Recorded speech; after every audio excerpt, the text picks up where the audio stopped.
You're listening to Exploring Anime with Friends, a JMO for Real podcast on YouTube, Spotify, Apple, and all major podcasting networks. I'm your host, JMO!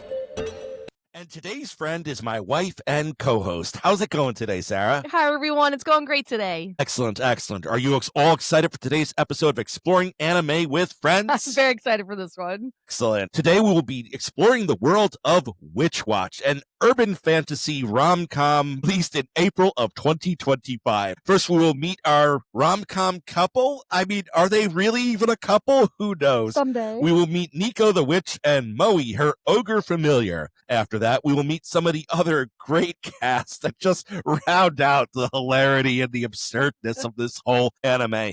It's full of antics, and we're going to be sharing that with you. And then finally, a little bit of the underlying threat and the lure of why it's targeting Nico.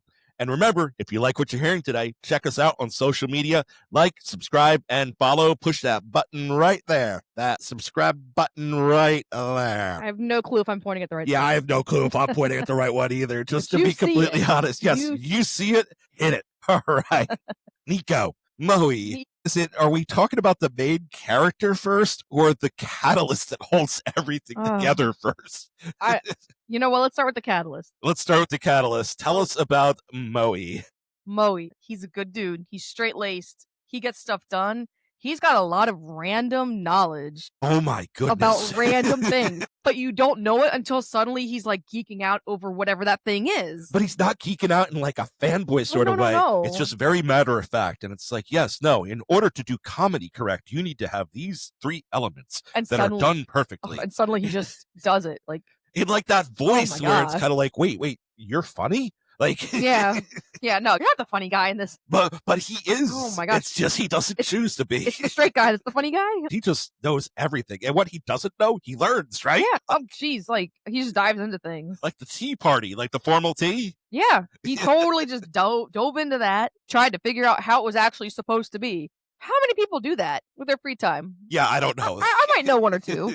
Right. But like, he just what free time? Things. He does all the chores at home too. Nobody does it correct. All but like the him. bathrooms. The others clean the bathrooms. Yeah, the others clean the bathrooms. But they almost burnt his kitchen down more than once. Yeah, just trying to make a simple lunch. They almost burnt the kitchen. I should preface it, they're in his house. But and they all live together. They all live together. Everyone lives together. Or at least 5 of them. Somehow pretty happily. Yeah. So don't get. Who knows? Got some wacky personalities all living in the same spot. We have a lot of beliefs suspended through the course of this anime. Yes, we do. We really do. A little bit of background on Moe, though. He is part ogre. Everyone in the show looks like a human. Yes. That's the important thing to note. Somehow the bloodline thinned out. Or changed or something. Over time, ogres, vampires, werewolves, and Tengus evolved to look more like humans, and they evolved away from their frames. Not that he doesn't still have the incredible ogre strength. He is super strong. Yeah. That's him in a nutshell. He's keeping everything going. He's doing a gosh darn good job of it, too, though. Yes, he is. And he took a long time to perfect his ogre chi, too, to be able to control his strength. Yes, because he didn't know how to control his own strength. So he underwent years of training from childhood to basically his high school years in order to perfect, in order to be able to control his strength at any given point in time. Yep. And there's a big conversation with him and his dad in the opening scene. I mean, he's pretty much like, hey, your old friend's coming back. She's done with her witch training because they know that she was a witch and she left for training reasons. And I'm going away on a trip and you've got to be her familiar. Yeah, and she's gonna live here with you. Just alone with you. Right? Like, let's not make this awkward. Teenager kids, we're living together alone. So yeah. He's gonna be her familiar, and he's like, wait. And his father assures him, like, don't worry. You're not her slave or servant. Yeah. You're more like her bodyguard. Yeah. Moe, he eventually settles into it. And that day, Nico arrives. Let's talk about the arrival, because I feel like the arrival of Nico is going to kind of talk about Nico a little, right? It sets the pace. It really, really sets the pace. So when she arrives, Moe's just enjoying his like cup of tea or whatever he's drinking, just trying to relax a minute before his world gets turned upside down. And Nico literally comes crashing through the glass door. Yep. And for a second, he's just like, Flabbergasted, just spit take, happened. everything. And Nico gets up, and there's like this brief moment of like, she thinks that like this is a happy reunion, and he's like, what did you do to my door? You just show up, you're already breaking things. And she's like, I can fix this. I can fix this with magic. She's like, I just need something important from you, and I can fix this, no problem. And he's like, well, I mean, this mug is pretty important to me, okay? Should have known right there. He should have known. When someone asks for something important from you, and they're going to use it as like a spell catalyst thing, Yeah. there's gotta be something going on in your mind saying, I might not get this back. She does an excellent job fixing the door. Oh, yeah, no, it does. And the mug shatters. And he's like, why did that was my favorite mug. And like, as someone with 2 favorite mugs, I would be devastated. I would be absolutely devastated. Sure, one of them broke. They're She my does favorite. buy him a replacement mug. It's not as pretty. She is very sweet. But she's and sweet. she is very kind. She's yes. very sweet, very kind. And she also has some preconceived notions of what's going to happen. Oh, does she? She has been like team Moe, Nico ever since they were little. And she just assumes naturally that they're just going to have a more concrete relationship than just like buddies. She's already convinced that he is her boyfriend. He's the one. Like he is the one. And it's funny too, because every character in the series, like there's plenty of other guys who could have been like love interest rivals and whatnot. Absolutely. But they're all team Nico Moe. So great that everyone's team what do we call it? Moiko? Something like that. We're calling it Moiko. That's so great. There's like, once everyone figures out you like him, oh, good for you. Yeah, we're going to cheer this on. Like, we even thought that there was going to be a girl who was going to be a romantic love rival. But when she found out she was pursuing him. Yeah, when she found out that Nico liked him that way, she just backs off too. Like, that's how we know this is fake. We're all suspending belief here. It actually just makes it that much more enjoyable most of the time. Most of the time. And these antics are just amplified completely by the additional characters that just keep on coming in along the way. Starting the first day of school, when the class finds out that Nico's a witch, it just kind of slips after plenty of antics that happened there. Like, you want to talk to us about our Gone Freeze moment? Oh, God. Okay. The teacher for their class, she's a huge otaku. She loves all of them. Especially Uran Mirage. Uran Mirage. That's their version of their own like manga anime that's out. Yeah. So she's just watching the class. She's kind of just taking roll call. And Moe is jotting down notes about the students because he's Nico's protector. Yes. Yes, he is. And something happens to the eraser. And Nico's like got in this like own little fantasy world kind of thing where she's like, no, he's going to be so heartbroken when he goes to use the eraser and can't use it. I've got to help fix this somehow. I'm going to use the spell that makes things bigger. Embiggen! Biggin! Which comes back again later in the series. Which does. So the whole thing with the spell is you have to like point basically with great accuracy. And when she does it, she somehow, like, I don't remember what the commotion was or something happens, and she doesn't point at the eraser. Suddenly she's pointing at his hair, so it shoots straight up, and the teacher's like looking up, and she suddenly sees the hair straight up, and Moe's got black hair, like Gon. And she's like, oh my gosh, is Gon Freeze in my classroom? And she's like, no, wait, this can't be right. I'm a Kurapika fan. And it's just like, oh, you just name dropped Hunter x Hunter. All throughout the series, it happens with Demon Slayer, and Dragon Ball, Naruto, Yu-Gi-Oh! They literally break out Yu-Gi-Oh! Text and play during the course of it. There's so many just dropped throughout the whole thing. You know they had to pay Shonen royalty. I mean, that makes sense. It was probably all Shonen. There's a ton more besides that, too. And that first day, it just comes out that she's a witch. So the second day, instead of playing fruits baskets in the classroom, they decide to go flying in her circle. And great. A truck drives into the circle by accident. And Moe catches the truck and is like, oh, yeah, I'm an ogre. And the classmates are all like, cool. Great. Awesome. They loved it. It's like, wow, no one's afraid. No one's upset. They're just celebrities. They just love they love them. Absolutely love them.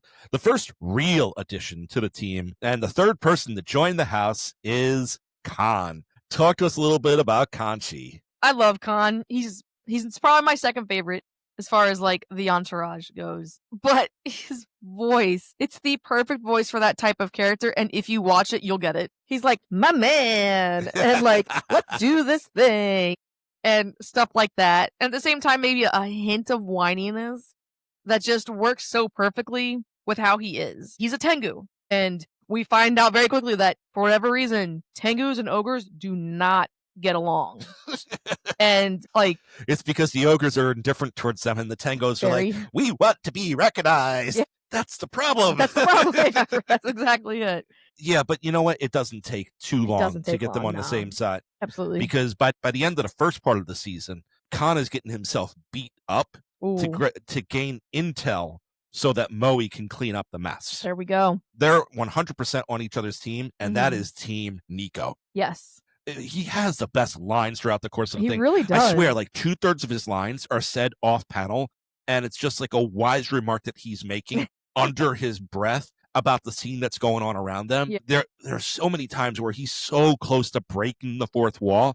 I don't think he actually does it, but he kind of dances on the edge of it Yes. way too often, as do many of the characters throughout this, but more notably him. Khan's hilarious. Very different from the counterpart that joins next. Talk to us a little about Kiko and Wolf. Ooh, Kiko and Wolf. They're the same person, which is Yeah. kind of fun. So he goes to say Werewolf. yeah, he's a werewolf. He goes to say that like ogres lost their horns and their bigness, and Tengus lost their wings, and Though they still have their wind magic with so their they wands. still have their wind magic, yes. And wolves lost their ability to turn into a wolf, but when they look at a crescent moon instead of a full moon, something happens. And any crescent moon. It Any- could be on it- a yeah. a food wrapper or yeah, something like that. that was killing me. I got to admit. Yeah, no, like- absolutely. That's a very weird evolution, de-evolution hybrid, Yeah. right? Like, It doesn't have to be the real thing. It can be any time of day, but if he sees a crescent moon, Yeah. Kiko transforms into wolf. It's a little bit of a physical transformation. He gets buffer, gets bigger. he is studly. Like all the girls fawn over him. His hair turns Not Nico. white. Not Nico. Nico's only have eyes for one person. His hair turns white, and he gets like his fingers get a little more claw-ish, and the personality difference is huge. And he's less likely to wear a shirt than Kiko is too. He's much less likely to wear a shirt. So Kiko is kind of like this laid back, chill, Loner hipster. loner, like depression. Self-deprecating. Self-deprecating. That's so much better. I don't You're right. think it's depression. I think it's self-deprecating. self-deprecation. That's Kiko. Wolf, on the other hand, is a in your face. It's Yes. my way or the highway, unless you're the one that beats me in a fight. And then obviously you're the alpha. And, I'll He listen to concedes you. dominance to Moe after Yep. Moe beats him in a fight. Yep. It's actually pretty funny because literally Moe's the only one he'll listen to. It's funny when he has the transformation, he's out and about too, because he's like, ha, I got this loser Kiko's debit card and Yeah. I'm going to ruin him. Like, Right? He's just walking around using someone else's money. There's Not like even lunches on this loser. And it's like, you do realize you are the other Yeah, half of that right. loser. Like, pretty much. and he makes a deal with Nemu Meow. You haven't talked about her yet. Yeah, we need to talk about do doesn't Nemu live. Meow. She doesn't live in the house with them. She doesn't. She's another witch, Mhm. but she frequents the house often in both of her forms. Ooh. Tunk. Let's talk about the first form of her we meet. So she first is seen as a black cat with like a little bit of white on its face and like its tummy area. Mhm. A cute cat. She doesn't necessarily care for Nico that much. She Oh, no. wants Moe though. She is jealous. She's is. like, getting familiars used to be akin to going to a pet store in modern era. How does she have a Moe ogre and a Tengu? Yeah, right? That's not very fair. Not that she wants Khan at all, but no, like, she doesn't care about Khan. Khan no one cares about Khan. I just realized that. it makes Khan that much more lovable. Khan's kind of aloof for how social he is too. Yeah, it's kind of funny. But talk to us a little Yeah. more about Nemu Meow. Nemu Meow. So her cool magic thing is that she can turn into a cat, which is great. When she falls asleep, though, she turns back to normal. So as she's getting like kitty cat pets from Moe, she Oh, is the best kitty the cat best pets. kitty cat pets. And this is one of the reasons why she wants him. As she's getting pets, she's like, "Oh, I can't fall asleep here. I'm falling asleep." Because if I fall asleep in his arms, then I'll turn back into a girl, and I'll be one who has been touched by a man. It's hilarious. So she ends up coming back kind of regularly as a cat, though, which is hilarious just because she wants those pets specifically from Moe. And then eventually she plays an integral part in a plot Mhm. against Nico. She's not part of the plot. She exposes the plot Yeah. to Nico. And her and Nico become good friends at that point in time. And the second half of the season, you see her more and more in both forms. And the only one who actually knows that she is both is Wolf. Not Kiko. Not Kiko, Wolf. Wolf. Because Kiko doesn't keep Wolf's memories. Wolf has some of Kiko's memories. I didn't get that, but whatever. But it is hilarious. So Wolf makes a deal with her, and he's like, yeah, once a month you have to come over and somehow flash a crescent moon to Kiko without him realizing that you're doing it. Mm-hmm. And I'll keep your secret about you being the cat. Yep. And their relationship kind of blossoms off of that a little. I ship them so hard. Not Wolf's part of the package, but like the cat and the dog. Kiko, and they're so cute because they both are kind of admitting that they have feelings. You don't ship the Wolf part? Wolf saves Nemu's life at the beginning. I said the Wolf's part of the deal, but even if he doesn't become Wolf, because Wolf's the counter character, his main persona is Kiko. It's funny, though, because Nemu actually likes both of them. She does. So, for different reasons. So. She does. Like, Wolf does the whole book talk thing where it puts a hand on the wall. And I shipped that the first time I saw the two together. Yeah, and one important thing to note is that Wolf is not officially Nico's familiar. Oh, yes, that's fair. So, neither is the next character that we're going to talk about. Talk to us a little about Miharu. Miharu is definitely interesting. So Miharu's a little younger than them, or he's a middle schooler, not a high schooler. The appearance of it? Yes, he's middle school, they're high school, and he's a vampire.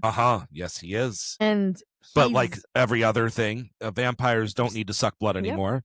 They just have to touch and drain life force. Mm-hmm. Or from ogres, it's like spirit energy. He loves him some Moe juice. He does, and that's awkward as heck. Every time Miharu talks about like wanting that Moe juice, that's awkward. Yeah, he says many awkward lines. He doesn't have social cues. He does not. Oh my gosh, he does not have any social cues at all. He's very childlike in some ways, less exposed to the world. Mm-hmm. He drains Nico and he gains part of her memories. And he's like, in front of Morihito, he's kind of like, yes, she loves you so much. And then you see him pull out these earbuds and he's like, oh, what's up? I was testing my new earpod thing. Yeah, because the show is just kind of full of things like that. Everyone's looking with the revelation finally on the line, said out loud, and Moe doesn't catch it at all. It's so great. Oh, it's so good. If you like what you're hearing so far, remember to check this out for yourself. You can watch it on Crunchyroll. And remember to check us out on social media, like, subscribe, and follow. We've been talking about antics throughout the whole thing. But just talk to us about some of your favorite sub episodes. What are some of the repeating jokes that you have just really appreciated? So something that keeps popping back and forth is at first it's just Khan and Nico are trying to make a really, really cool, their own streaming channel. Yeah, it's their YouTube equivalent. I forget the name. I forget what it's called. I think it's YRTube or something like that. And they're just failing so bad at it. But they're not the only ones trying to do it. Eventually, Kiko tries to do it, and there's just this one scene. It's just so much further on where he tries to get Nico to join him, but Moe's just suddenly like, wait, what if it's not you? What if it's because you're a guy? And he's like, hold on, all these mathematical things are adding into it, and he's like, what if we just make you a girl? Moe cracked the algorithm. Oh, he did. So literally, basically saying the same thing, pretending to be his own sister, Nico turns Kiko into a girl. And he's like, hi, I'm Kiko's sister. And I'm going to trim my bangs, I guess, and talk about this thing that doesn't really matter to anyone. And it's the same exact thing that Kiko was doing, but he's getting likes and subscribes and follows and everything. So they all join in. Because if one girl does that much, what would all of them do? Moe even does it. And Moe even does it. It was hilarious. Until Wolf gets it shut down. Oh my god. I'm trying to spoil how that happens because it was hilarious. This group between them breaks the internet 3 or 4 times through the course of the series because the Khan and Nico channel does well for a little bit until they decide to quit. And then there was the whole thing with Kiko and the marble. Oh my god. Marbles became the biggest it's thing. Worse than that. This is part of Khan's lack of a job. He's like, man, I've got no money. I'm going to sell this marble to someone. Some sucker is going to buy it because I am so good at selling things. He goes into such in-depth detail about this marble and how amazing it is, and the color is just so pristine and there's no air bubbles, and Kiko's just have to have this marble. So he buys it off of Khan for some ridiculous price, and then he takes it on his channel and describes it in depth with the colors and the lack of air bubbles, same exact thing. and suddenly the whole school is going after marbles. It's Not just like, the school, oh my the God. world. The high school, the middle school. It goes viral. Everyone. Bowie falls for it. Moe does it too. And Mihir's like, oh, you going after the Inferno marble? And Moe's just like, do you think I'm going after that child's play of a marble?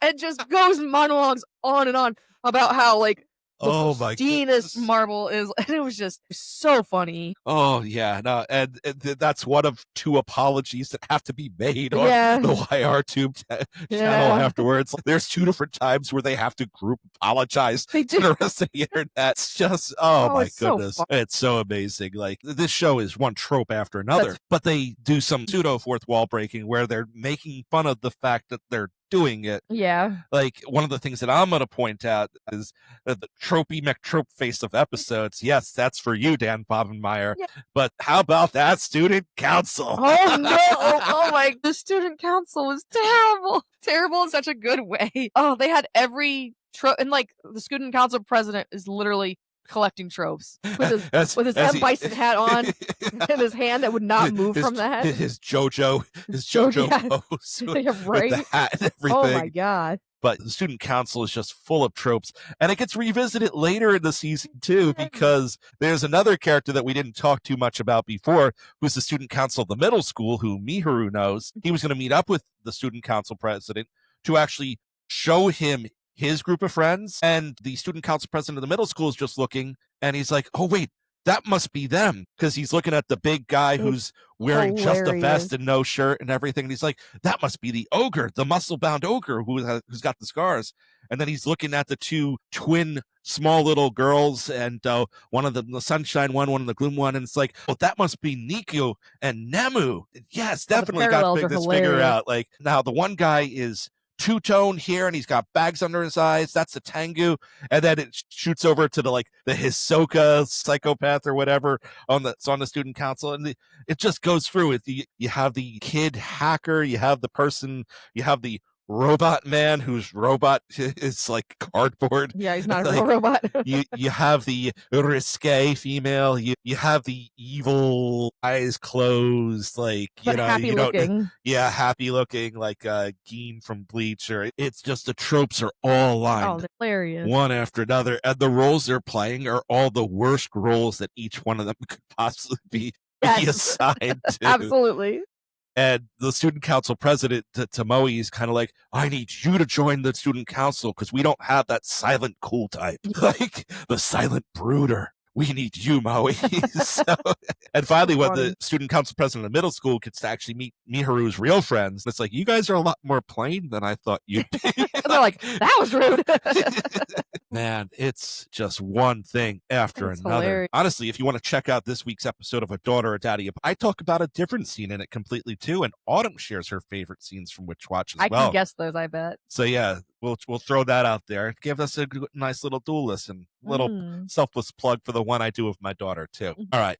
All this time though, a threat lies underneath. And what we learn about Nico is that she is the witch of thousands. Will learn 1,000 spells, save 1,000 people. And she is developing in this point in her life. She has this crystal inside of her wand that she's trying to make white. And every time she helps somebody, every time she lends a hand or uses her magic for good, or uses her magic not even for good, but just to make people happy, it becomes slowly more and more white. She's going towards being a full good witch. And we're thinking that whoever this evil warlock that's targeting her is trying not to just destroy her, but to corrupt her too. Talk to us about the big thing that happens halfway through the season, and then I'll lead into the other part of the struggle for Nico. So eventually Moe is told from Nico's mom, because she's alive, she's just being a witch. She's an oracle, so she's usually pretty secluded. She's eventually told that